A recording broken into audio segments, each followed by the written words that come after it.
Well, I'll start after you get your ice. You go all the way to the top of ice? Yes, baby. Thank you.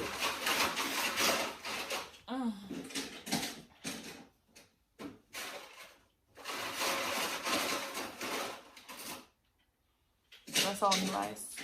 Huh? That's all new ice? I can't hear you. Is that all new ice? Yes. Okay.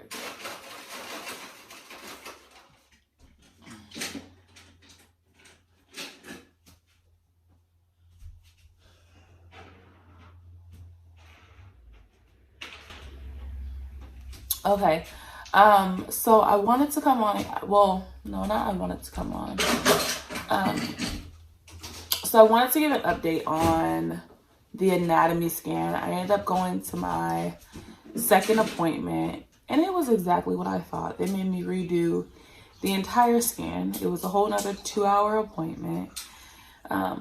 Halfway through, they did let me empty my bladder, which was really nice because I definitely was struggling. But it honestly wasn't what I was expecting to happen. First off, let me start by saying the boys, perfectly healthy. They were able to see Daniel's face. He actually moved and now is like sideways. Thank you, baby. So he moved. Hey, guys. And is now sideways. Jameson is still like breech position or whatever. And so, yeah, I did the whole appointment. They were able to see his face. They were able to see, I guess they wanted to check his heart again because they couldn't see it at the last one. And after the appointment, or after she finished, which took about maybe like an hour and 20 minutes after she finished, she then went and had to go meet with the radiologist. So she said that she met with the radiologist. First off, she was gone for 30 minutes. So I was in that room for 30 minutes, like waiting for her to come back. And I knew there was a problem. I knew there was. Because, so not only did she like check the boys, she also checked my cervix. And so when she, like initially she tried to check my cervix from like the thing on top, and she couldn't check it. And so she had to do it transvaginally, which is fine. But when she told me how long my cervix was, I knew there was an issue. I automatically knew. So when she was gone for 30 minutes, it was annoying, but I also wasn't surprised because I knew something was, I just knew it. Like, I knew it.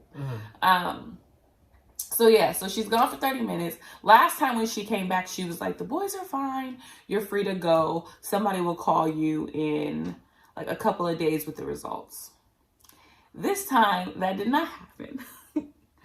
So instead, she was like, I can't let you leave until you meet with a doctor. So we have to go upstairs to the OB floor. And I've already spoke to a doctor. They're upstairs waiting for you. So we need to go now. So she didn't tell you why? She just said, we need to go. I can't leave. Tell you. Why? Because her job is literally just to do the scans. She can't interpret them. She can't anything. Well, that doesn't make sense. I mean, what if something that you know that might be bad? Like, I wish you was. But that's why she's like, you have to go see the doctor, because she's not allowed. She's just an ultrasound tech. She's not a doctor, so she's not allowed to give any results. But so it was just weird. Okay, so then so she's like, okay, do you know where to go? And I was like, no. She's like, well, I'll walk you up there. And I was like, okay. Like, it was really, I don't know. But it was whatever. So she walks me up to the 3rd floor. And she's like, check in here. I'll go confirm that the doctor's ready. So I go up to the front desk and I'm trying to check in. And she's like, oh, your appointment's for 1 o'clock to be with the doctor. Mind you, it's 11:30. And I'm like, no, it's not. Like, my appointment's not for 1 o'clock. I just left my ultrasound. I'm not about to sit up here for an hour and a half waiting to meet with a doctor. Like, one, I don't drive. So my mom was down in the car. One, I should have had mom come up with me because she could have come. And I feel like this was an appointment that I wanted mom to be there. But they were like, well, your appointment's not till 1 o'clock, so you need to wait. And I was just annoyed at that point that I was like, nah, bro, I'm not waiting. She told me there was a doctor ready for me right now. So if there's not one, then we're going to need to reschedule this for another day, because I feel like it's disrespectful to leave my mom in a car for another hour and a half. So mind you, mom had a meeting at 1 o'clock that she needed to get to. Oh, wow. So I was like, no, I need to cancel this appointment because I'm not doing it. So wait, so when the ultrasound tech said we have a doctor up there who's ready to see you. Yeah, I don't know what happened. After when you got up there, you waited for 30 minutes? No, they had me waiting inside of the where I got my ultrasound for 30 minutes. Then she came back. Yeah, it was weird. Then she came back and was like, we have to go upstairs. Then they wanted me to wait for an hour and a half for the doctor, even though she had told me that he was ready to meet with me, or they were ready to meet with me now. The lady at the front desk was just like, and it was weird because as I was walking upstairs, I got a notification on my phone talking about your doctor's appointment pre-check-in for your doctor's appointment today. And I was like, what the heck is going on? But yeah, I don't even know. What? Oh, you did give me water. Thank you. Sorry. But I have no idea what happened. And so when I threatened to leave, she was like, well, okay, don't leave. Let me go check with the doctors. Oh, and then and all of a sudden, magically, there's a doctor available. And she's like, let me check you in now. The doctor said someone will be up with you shortly. And 2 minutes, somebody came back and got me.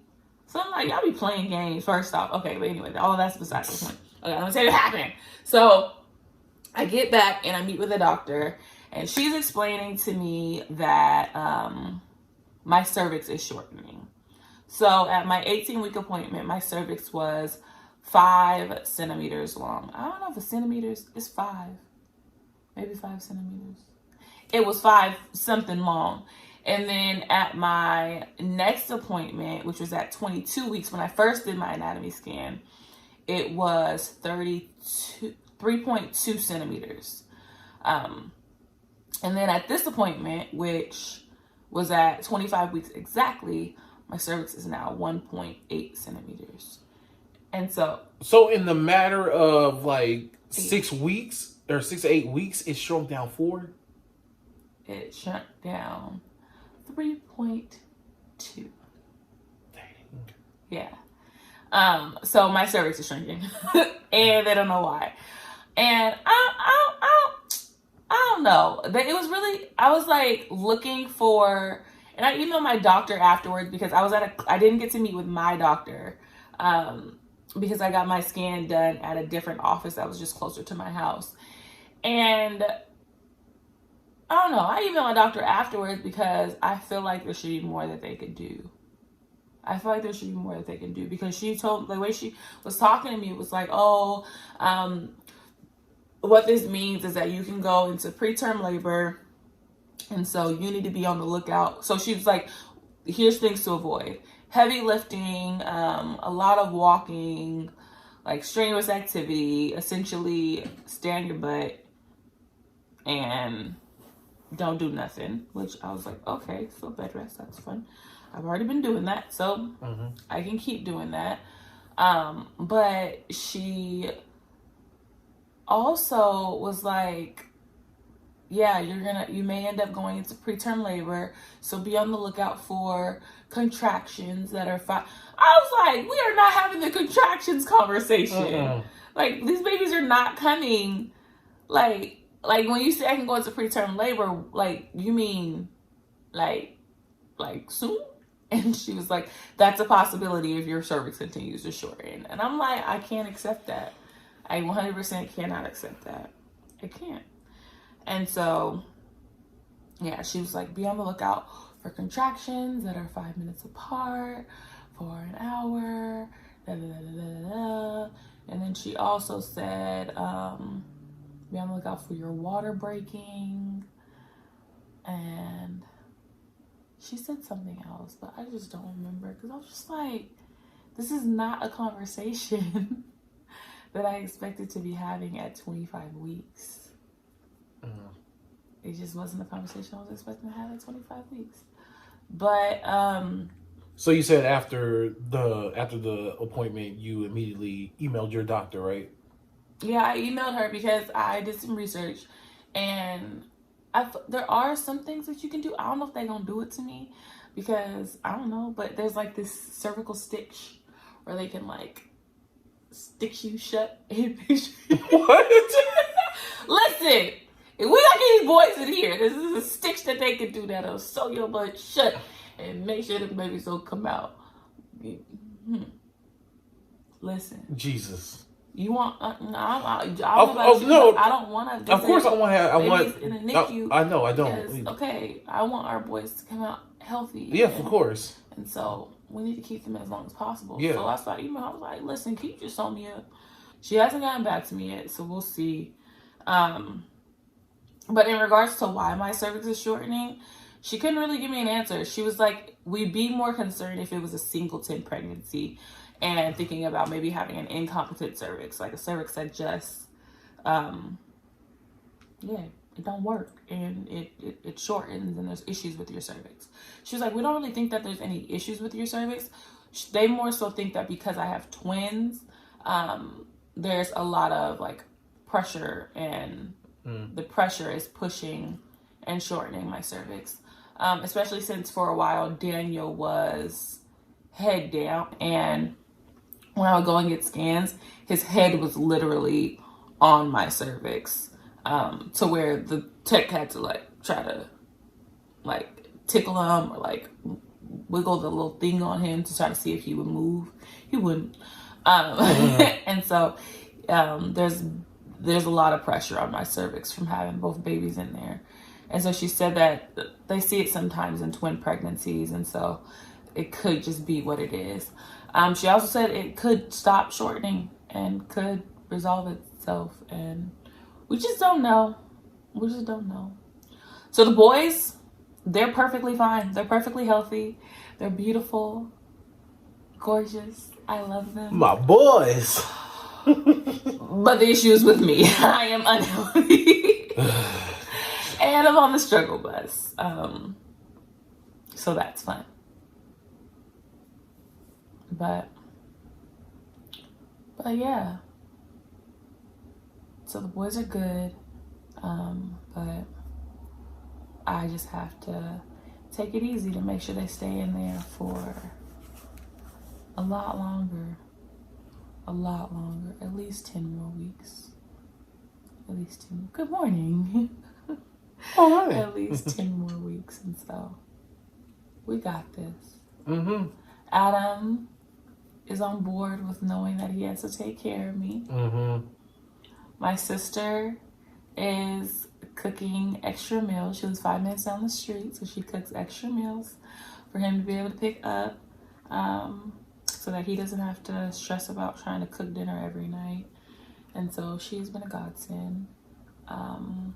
My job is understanding, and even though staff are returning to the building, I will not be returning to the building. I'll be working from home. So I was able to meet my principal and get new roles and responsibilities established. And so we got this. We got this. So just keep us in our prayers, in your prayers, guys. Yeah. You know. Yeah. Pray for our little munchkins. You hear that, boys? It's not time for you guys to come out yet. No, you ain't going nowhere. We want you guys to continue to grow. We want you to grow as much as possible, okay? All right? But yeah, just wanted to fill you guys in on what's been going on. Kind of what this second anatomy scan turned out to be. Not again, nothing that I expected. Like, what the heck? This whole pregnancy has just been a blessing. You know, yes. We're not complaining. This entire pregnancy has been a blessing. We are beyond blessed to be here. We made it past viability week. And so my next appointment isn't until 28 weeks. And they said they're going to stop checking my cervix just so that they don't irritate it down there. And that area is completely off limits. So no sex, no nothing. And so, yeah, we got this. And you're about what? A few more weeks. You're about a few weeks left until you're out of the second trimester. Yeah. I think 28 weeks is the last week in the second trimester. So we're almost done with the second trimester, and it'll be in the third. But I just want to keep these guys in as long as possible to minimize NICU time, because anyway, but yeah, that's it. Just want to fill you guys in, let y'all know what's been going on, what's been happening, how that second round went. Sorry. But yeah, just please continue to keep us in your prayers. And yeah, that's it. Have a good rest of your day. Bye. See you guys.